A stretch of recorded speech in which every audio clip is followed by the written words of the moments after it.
Experience అంటే చిన్నప్పటి నుండి ఇప్పుడు మీ లైఫ్ ఫ్యామిలీ కాడికి చెప్పాలి కదా.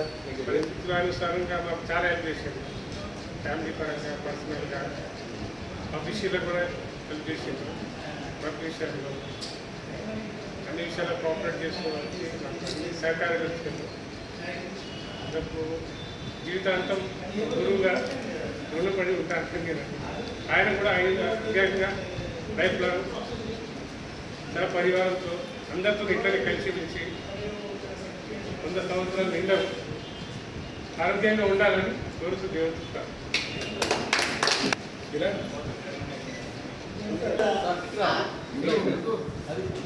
యాక్చువల్లీ నేను 1 year అయ్యే వచ్చేసి సార్ గురించి ఇప్పుడు ఈ రాకన ముందే అక్కడ నిజామాబాద్లో ఎవరు అప్పటి నుంచే మాకు రిలేషన్ తెలుసు. ఇక్కడ ఆఫీస్లో ఎవరు వెళ్ళకున్నా సార్ తెలుసు. ఆ 1 yearలో నేను ఇంకా చూసింది ఏంటంటే ఎవరైనా కొంచెం అంటే ఆపదలోనే అనుకో ఫస్ట్ ఇవ్వటం ఏమైంది ఇంకా, కానీ ఆయన నాకు ఒక్కటి నచ్చండి అనుకుంటే ఏమైనా అనుకుంది నా ఒక విన్నపం అనుకోండి, ఏమైనా ఒక కొడుకులాగా చెప్తున్నాను అనుకోండి, అదొక్కటి కొంచెం కంట్రోల్ చేస్తే I will be first happy. Thank you. నేను కంపెనీ రావడం కారణం అదే, కంపెనీలో ప్యానల్ రావడం అనేది కూడా అదే అదే దాన్ని అసలు ఎప్పుడు కూడా మేము మర్చిపోలేము. ఇంకోటి అదే చూస్తే ఒక రకంగా ఏంటంటే అయినా మొన్న ఇన్ని సంవత్సరాలు ఇంత జల్దీ 2 సంవత్సరాలు అయిందా అనిపిస్తుంది అన్నది. మొన్న వరకు జాయిన్ అయినట్టు ఉంటుండే. యాక్చువల్గా మా పెళ్ళి రిసెప్షన్ రోజు అనుకుంటా బహుశా అదే సంవత్సరంలో జాయిన్ అయినట్టున్నాడు. 1988లో 89లో జాయిన్ అయినట్టున్నాడు. అప్పుడే మా రిసెప్షన్ ఉండే దిగ్జే పెళ్ళి అయిన తర్వాత వచ్చి ఆ రోజు అటెండ్ చేయడానికి వచ్చి ఉంటాను. చెన్నై నుండి బైక్ మీద వచ్చి రాత్రి వర్షం పడుతున్నది అక్కడ వచ్చింది అన్నట్టు.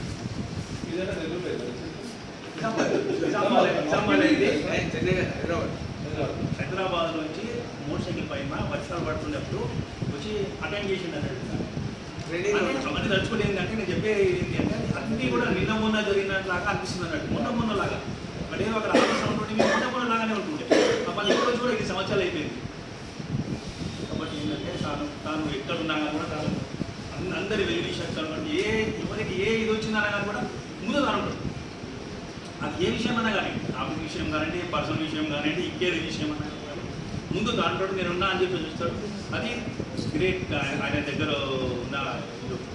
ఇంకోటి రిటైర్మెంట్ అనేది తప్పదు, కంపల్సరీ. మనం జాయిన్ అయినప్పుడే మనకు ఆ డేట్ ఫిక్స్ చేసి ఉంటుంది, పలానా తారీఖు నాడు రిటైర్మెంట్ అయ్యాలి అని చెప్పి. తప్ప ఏదో ఒక రోజు కావాల్సిందే. కాబట్టి ఈరోజు తాను రిటైర్ అయిపోతుంది. మిగతా జీవితం కూడా మంచి ఆనందంగా ఉండాలని, ఆ గుర్త బంద్ చేయాలని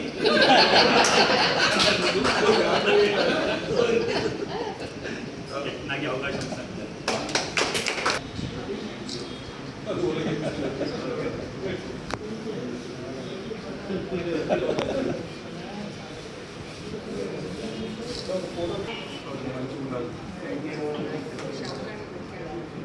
అన్న నిజంగా పర్సనల్గా నాకు ఎంత హెల్ప్ చేసిందంటే మాట్లాడింది.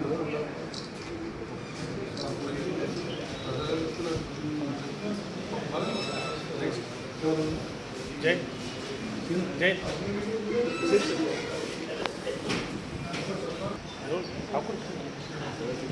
फोटो काटते थे।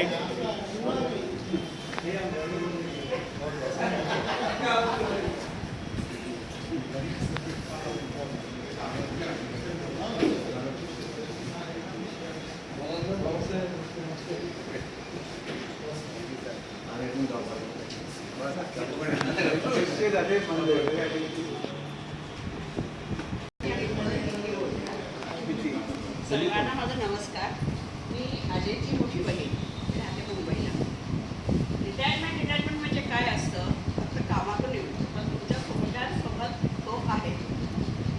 काम हे वेगळं असतं, रिटायरमेंट माणसाला कधीच नसतं, हे तुम्ही लक्षात घ्या. काय काम सोडणार तर बाकीचं सगळं आपलं प्रपंच चालू असतं. त्याच्याबद्दल बोलायचं म्हणजे हा कधी रिटायर होऊच शकत नाही. ऑफिशियली कागद नसतील हातामध्ये, पण बाकीचं सगळं तर त्याच्या हातात आहेच आहे. त्याच्यासाठी तुमचा सगळ्यांचा सपोर्ट केला आहे. तुम्ही सगळ्यांनी ती एक गोष्ट मला सगळ्यांचं म्हणजे सगळ्याला जी अनुभव होती की आम्ही त्याला कितीतरी वर्षापासून आई वडील मी भाऊ सगळ्यांनी मिळून खूप मागे लागून पण इव्हन म्हणजे माझे सासरे डॉक्टर आहेत त्यांनी पण त्याला खूप प्रयत्न केला तरी पण ती सुटली नाही आणि आता ती त्याची सेकंड बायको आहे ती सुटत नाही हे एक लक्षात ठेवा म्हणून त्याला कोणीही परत बोलू नका की हे तू सोड बघ. पण नाही फर्स्ट बायको कामाची असती सेकंड बायको ही लवर असती हे पण एक लक्षात ठेवा कारण काय फर्स्ट बायको ही घरामध्ये सगळं राबत असती पण जे त्याच्याशी प्रेम जास्त असते ना ती सेकंड असते म्हणून ती महत्वाची असते म्हणून त्यावेळी तुम्ही एक लक्षात ठेवा की हे तो सोडू शकत पण नाही हे मी 100% खात्री सांगते. दुसरं म्हणजे काय तुमच्या सगळ्यांचं प्रेम मला येताना तंत्र आवर्जून आठवण झाली ह्याची आणि ह्याच्यासोबत सुरेश कारण मी जेव्हा जेव्हा लग्न होत म्हणजे लग्न झाल्यात यायची ना त्याचा जेव्हा तो लागला की ही मुलं अगदी छोटी छोटी होती अक्षरशः म्हणजे अगदी साध्या पदावर होती आणि डिग्री वगैरे काहीतरी शिकत होती तेव्हापासून त्याचं नेचर बघितलं की त्यांनी त्यांना किती शिकवलं किती पुढे नेलं म्हणजे ह्याचं मी बघितलं म्हणजे ह्याने सगळ्यांना तेवढी चांगली मदत केली इव्हन बाकीच्या पण सगळ्या ऑर्गनायझेशन म्हणजे ब्राह्मण सभेमध्ये अजून कशामध्ये तो ज्याच्यामध्ये गेला सगळ्यामध्ये त्याचा खूप सगळे एवढंच एक आहे थोडंसं तापट आहे पण तो तापटपणा असायलाच पाहिजे जेव्हा माणूस तापट असतो तेव्हाच काहीतरी कार्य करू शकतो नाही तर नाही करू शकतो तेवढं एक सोडलं तर बाकी सगळ्यांच्या तुमच्या सगळ्यांच्या शुभेच्छा त्याच्यासोबत असू द्या हीच देवाजवळ प्रार्थना आहे असंच त्याच्या हाताने चांगलं काम घडू द्या एवढीच इच्छा. అందరికీ నమస్కారం. జీవితంలో సారీ నేను జగదీష్ కుల్కర్ని నేను మాజీ కార్పొరేటర్ని 3 సార్లు కార్పొరేటర్ ప్రముఖుడి గాజుపేటకి అజయ్ అన్నతో ఒక టీం మెంబర్ని సమాజ సేవ అన్ని కార్యక్రమాలతో ఆయనతో ఎప్పుడు కూడా ఆయన ముందు ఆయన వెనకాల మేము ఉంటాము. సో ఆ మాదిరిగా మనిషికి రిటైర్మెంట్ ఖచ్చితంగా ఉంటుంది అంటే ఉద్యోగస్తులకు మాలాంటి వాళ్ళకు రాజకీయాలకు కానీ వీళ్ళకైతే ఏం రిటైర్మెంట్ లేదు కానీ అన్నకున్న రిటైర్మెంట్లో నేను రియల్గా చెప్తా ఆయన చేసి ఇచ్చినటువంటి సేవ ఎంతమంది అయితే పరిచయస్తులకు అందరికీ ఇన్సూరెన్స్ చేయాలని చెప్తుండేను అరే భయ్ కుచ్ కరో యా నా కరో ఇన్సూరెన్స్ కరో రే బేటా అది ఆ మోటివేట్ ఏదైతే మమ్మల్ని చెప్తుండేనో దాన్ని మేము చాలామంది మా ఫ్యామిలీ మెంబర్సే కాకుండా మా ఫ్రెండ్సే కాకుండా అలా అందరం కూడా మేము ఆయనతో అటాచ్ అవుతాం ఇన్సూరెన్స్ ఇవాళ ఎంతోమంది తర్వాత ఏదైనా అయింది ఇన్సిడెంట్ ఏదైనా ప్రాబ్లం వచ్చింది రాత్రి లేదు పగలు లేదు ఏం లేదు మళ్ళీ ముందుకు ఎట్లా నెట్వర్క్కి చెప్పేస్తుండే कि भाई तुम्हारे को क्या हुआ ये हुआ ना तू चिंता मत कर अगर से మనం మధ్య పండుకున్నా కూడా రాత్రి మళ్ళీ ఆ రాత్రి కూడా మళ్ళీ ఫోన్ చేసి చెప్తుండే हुआ कि रे satisfy हो गए कि तुम लोग सब अच्छा हुआ क्या सब हुआ సో అలాంటి వ్యక్తి మా అన్న అలాంటి రిటైర్మెంట్ అయిన తర్వాత కూడా సార్తో నేను రిక్వెస్ట్ ఒకటే చేస్తున్నా రోజు ఒక గంట అన్న మా అన్నకి వచ్చేటట్టు చేసి బస్ వచ్చి ఒక 1 అవర్ అన్న వచ్చి కూర్చొని మళ్ళీ మీ ఆఫీస్కి ఒక లక్ష్మి వచ్చినట్టే సార్ దయచేసి నేను సార్ మీతో రిక్వెస్ట్ చెప్తున్నా ఆ లక్ష్మిని మీరు మర్చిపోకుండా సో అదే కాకుండా ఇప్పుడైతే అయిపోయింది ఇక తర్వాత మేము పట్టుకుంటాం సమాజం ఆయన సేవలు చాలా పెద్ద సేవ ఆయన ఏ విషయానికి కూడా కాంప్రమైజ్ కాదు ఇది అవ్వాలంటే అవ్వాలా న్యాయంగా చేయాలా ఎవరికి అన్యాయం చేసేది లేదు ఎవరితో ఒక మాట పడేది లేదు ఇవాళ వాళ్ళ ఫ్యామిలీ ఎట్లున్నదంటే అన్న మా బ్రాహ్మణ్ సమాజ్లో ఎవరు కూడా అంటే స్వర్గవాసులు అయితే ఆ ఒక్కరోజు భోజనం ఉంటుందన్న వాళ్ళ ఫ్యామిలీ నుంచి ఇది ఎన్నో సంవత్సరాల నుంచి దాన్ని కంటిన్యూ చేస్తున్నారు కంటిన్యూ అంటే కంటిన్యూ దాన్ని మర్చిపోలే వాళ్ళు బస్ నేను ఉన్నాంరా మీ ఎంబట ఎవరిది వచ్చినా పాపం అన్న చెప్పాలా వదిన రెడీ చేయాలి కానీ మా అక్క ఇప్పుడు ఒక మాట చెప్పింది ఫస్ట్ భార్యనైతే జర ఉన్నది అది వదలాలని కానీ నేనేమంటున్నా మా అక్కకు ఎంత ఏమన్నా ఆ టెన్షన్ రిలీఫ్ కోసం 3 రోజుల కన్నా ఒక పుడిగా చేయాలి क्योंकि हम भी तो चोरी चोरी से खाने वाले हैं उनके पास भी चोरी से खाओ हम चोरी से हम भी जरा दिमाग को रिलैक्स करने के लिए कभी कभी तो बस लेकिन आप रिलैक्स करने के लिए वो एक ही चीज नहीं है। नहीं है मगर वो दादा परदादा की आदत है भाई, वो वहाँ से आई तो ऐसी बात है। सो बहुत बहुत धन्यवाद सब लोग, आप भी ऑफिसर्स स्टाफ पूरा अन्ना को अच्छा सपोर्ट करें, हम अन्ना के साथ हैं और संस्था के भी साथ है। बहुत बहुत धन्यवाद। चलो जय श्री राम।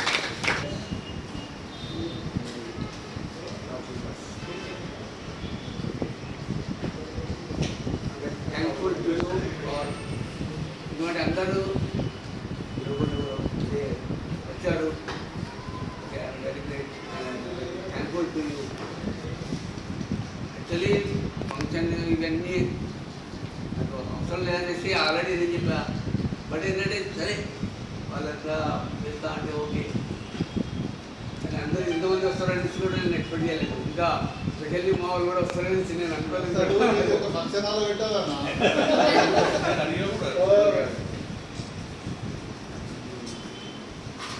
ఏంటంటే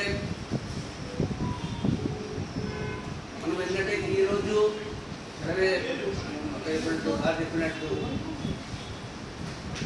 మనం కొంతమంది మనం జ్ఞాపకం చేసుకోవాలి. ఎవరైతే వాళ్ళ ద్వారా మన ఈ బ్యాంక్ ఫస్ట్ ఏంటంటే దీంట్లో మనకు రామరాజ్ సార్ని జ్ఞాపకం చేయాలి. బికాజ్ ఆయన ఉన్న మోటివేషన్, ఆయన ఉన్న సర్వీస్, ఏ చిన్న ప్రీమియం ఉన్నా ఆయన ఎట్లా సర్వీస్ ఇస్తాడనో అది మొత్తం మనం గుర్తుపెట్టుకోవాలి. Plus Punjab Singh sir, Mohan Reddy sir, ఎందుకంటే వాళ్ళు ఏంటంటే ఏ ప్రాబ్లం వచ్చినా ఏది వచ్చినా మన బ్రాంచ్ కానీ ఏదన్నా కానీ ఆ ద్వారానే మీరు కూడా నేర్చుకున్నారు. ఎందుకంటే సరే ఏంటంటే ప్రొఫెషన్ వేరే, మన ఇక్కడ ఉన్న వాళ్ళ సర్వీస్ వేరే. ఒక బ్లాక్ డే ఉండే 2003లో. ఇప్పుడు సార్ చెప్పినట్టు సార్ మొన్న వచ్చింది. ఓకే, ఒక బ్లాక్ డే, ఒక 5 మార్నింగ్ ఏంటంటే మనకి ఏంటంటే మన బ్రాంచ్ షిఫ్ట్ అయిపోయింది. ఏం చేయాలి అర్థం కాలేదు. ఓకే, యూనియన్ వాళ్ళని కాంటాక్ట్ అయ్యాము. తర్వాత ఏంటంటే అసలు ఏం చేస్తే ఉంటుంది, ఎందుకంటే ఇక్కడ ఉన్న రిసోర్సెస్ అంతా అటు వెళ్ళిపోవాలి. ప్రాబ్లం లేదు, ఇదే ఆ సర్వీస్ అనేది రాదు. తర్వాత ఏంటంటే రిసోర్సెస్ అంతా హైదరాబాద్, మీకు ఇంప్లిమెంట్ తీసేస్తలేదు కదా అనేసి మేనేజ్మెంట్ తీసేస్తారు కదా, హైదరాబాద్ పెడుతున్నారు. కానీ ఏంటంటే ఆ రిసోర్సెస్ అనేది ఇక్కడ ఉంటే సర్వీస్ చేయగలం. ఆ పాయింట్లో మనం చాలా కొన్నాడు. ఆ దాంట్లో వీళ్ళ ఆ జంతువుల్లో ఎంతైతే సర్వీస్ని చాలా క్యూ రోల్ ఉంటాయి అసలు. ఎందుకంటే వాళ్ళకు కూడా అంటే ప్రాబ్లం ఏంటంటే క్లెయిమ్స్ ఉంటేనే సర్వీస్ ఉన్నాం. సరే దాంట్లో వెంకట ప్రసాద్ రెడ్డి గారు, మోహన్ రెడ్డి సార్, ఇంకా అప్పుడు మీరు ఇంకా దీంట్లో లేదు ఇంకా. ఓకే, వీళ్ళంతా ఏంటంటే మన సురేంద్రబాబు గారు. అయితే ఏంటంటే పొలిటికల్లీ కలవడము, లేకపోతే మన జ్యుడిషియల్ పోవడము, పోలీసు ఎస్పీ కలవడము, వాళ్ళని దాదాపు నేను ఒక 3-4 మంత్స్ అసలు ఆఫీస్కి రావడం ఉండకపోతుండే, బయట తిరగడమే. అసలు అందరూ ఏంటంటే మన కోడ్ కూడా చేంజ్ అయింది, హైదరాబాద్లో ఆఫీస్ కూడా తీసుకున్నారు. అని ఆ సెంటర్లో కూడా మన లోకల్ సపోర్ట్ యూనియన్ వాళ్ళు, తర్వాత బయట లేబర్ యూనియన్స్ కానీ, వీళ్ళ రిక్షా యూనియన్స్ కానీ, lorry associations, plus politically MP కూడా కేశవల్ గంగారెడ్డి గారు, ఆయన కూడా పాపం చాలా దీంట్లో ఉండే పెద్ద ఒక దాదాపు నేను కూడా ఒక 5-6 వేల మంది దాంతో ఇది ఉండే. అప్పుడు తర్వాతనే పోలీస్ కూడా టర్న్ అయింది, జ్యుడిషియల్ టర్న్ అయింది. దాంట్లో మనం ఏంటంటే మన దేశంలో ఉండే యూనియన్స్ కూడా చాలా పట్టుబడింది అప్పుడు కూడా. సరే ఆ ఫైల్స్ ఏంటంటే మన ఎందుకు లాస్ అవుతున్నాం, ఏమవుతున్నాము, దాంట్లో వాళ్ళు ఒక కంక్లూజన్ వచ్చారు. లాస్ ఎక్కడ అవుతున్నాం, మోటార్ ప్రీమియం వల్ల. సరే మోటార్ ప్రీమియం ఎట్లా కంట్రోల్ చేయాలి, టీపీ ప్రీమియం ఎట్లా కంట్రోల్ చేయాలి. వాళ్ళు ఏంటంటే లాస్ట్ డిసిజన్ తెలుసుకున్నారంటే ఇండియాలో లేని, ఎక్కడ లేని సిస్టమ్ని బ్రాంచ్ లెవెల్లో టీపీ డిపార్ట్మెంట్ పెట్టారు. ఓన్లీ మన కరెంట్ డిఓకే పెట్టేసిన తర్వాత ఆపరేట్ చేశారు. దాని తర్వాత మనం కూడా కంట్రోల్ చేసాం. దాంతో మనకేంటంటే రిటైన్ చేసాం. ఇక్కడ ఫస్ట్ ఏంటంటే మనం బ్రాంచ్ రిటైన్ అయిన తర్వాత కంట్రోల్ ఎట్లా చేసాం మోటార్ PMMD అనేది అందరికీ తెలుస్తుంది. దీనిలో ఏంటంటే కీ రోల్ ఏంటంటే సర్వేస్ కీ రోల్ చాలా ఉండే ఆ టైంలో. I'm very thankful to all surveys. ఎందుకంటే ఆ రోజు మీరు సపోర్ట్ చేయకపోతే ఇవాళ బ్రాంచ్ కూడా ఉండకపోతుండే. నెక్స్ట్ ఏంటంటే స్టాఫ్లో కూడా ఏంటంటే అప్ అండ్ డౌన్స్ చాలామంది మేనేజర్స్ వచ్చారు. తర్వాత మీరు కూడా ఇక్కడ పనిచేసిపోయారు. అసలు మా హెచ్ఆర్ఓలో చూస్తుంటే వెరీ కామ్ బ్రాంచ్ అంటే మాటే. అంటే ఏ ప్రాబ్లం ఉన్నా, యూనియన్ ప్రాబ్లం ఉన్నా, ఏది ఉన్నా ఇక్కడే సాల్వ్ కావాలి, పై పోవద్దు. ఏది కూడా పైన కాంప్లైంట్ అనేది ఉండదు. అది ఒక కట్టడి అన్నట్టు ఇక్కడ బ్రాంచ్ని. ఏం కొట్లాడుకున్నా, ఏం చేస్తున్నా ఇక్కడ ఉండాలి, బయట పోవద్దు. సరే యూనియన్స్ ప్రాబ్లం ఉంటుండే, తర్వాత ఏది ఉన్నా కానీ సాల్వ్ చేస్తుంది ఇది ఉంటుండే. బిజినెస్ ప్రమోషన్స్లో కూడా రావు సార్ కూడా అప్పుడు ఉన్నప్పుడు కూడా బాగా కష్టపడ్డాడు. ఇప్పుడు కూడా బాగా స్ట్రగుల్ చేస్తున్నాడు. ఎందుకంటే ఇప్పుడు ఏం చేయలేం. ఇందాకనే సెలబ్రిటీ కూడా మాట్లాడాడు. అసలు మార్క్ వాళ్ళు ప్రీమియం ఇస్తలేరు, టాటా వాళ్ళు ఇస్తలేరు, మనకు స్ట్రక్చర్ కరెక్ట్ లేదు అనేసి. అయినా కానీ ఇవాళ పెట్టుకొస్తున్నాం. బ్రాంచ్ని ఇవాళ కూడా కాపాడుతున్నాం. చాలా బ్రాంచెస్ పోయినాయి, చాలా డోర్స్ క్లోజ్ అయింది. కానీ బట్ మనం స్టిల్ ఎగ్జిస్టింగ్ ఉన్నాం. ఇంకా నా లెక్క చెప్పుకున్నా ఇట్లా చేస్తున్నా మొత్తం కూడా ఇక్కడ 10 years కూడా మనం ఛాన్స్ అంతే. పర్టికులర్గా ఏంటంటే ఏసీ కొద్దిగా మనం సర్వీస్ ఇస్తున్నాం. తర్వాత సర్వీస్ కూడా ఏంటంటే కొద్దిగా ఇది ఇస్తున్నాం. సరే అక్కడికి వెళ్ళి కొద్దిగా ప్రాబ్లమ్స్ వస్తున్నాయి, అయినా కానీ నెట్టుకొస్తున్నాం. సరే ఇంకా ఆఫీస్ ఉన్న పర్సనల్ విషయం ఏంటంటే ఓకే సార్ చెప్పినట్లు ఏంటంటే జస్ట్ ఏంటంటే మనము ఆఫీస్లో సిన్సియర్ పెద్ద ఏం కాదు.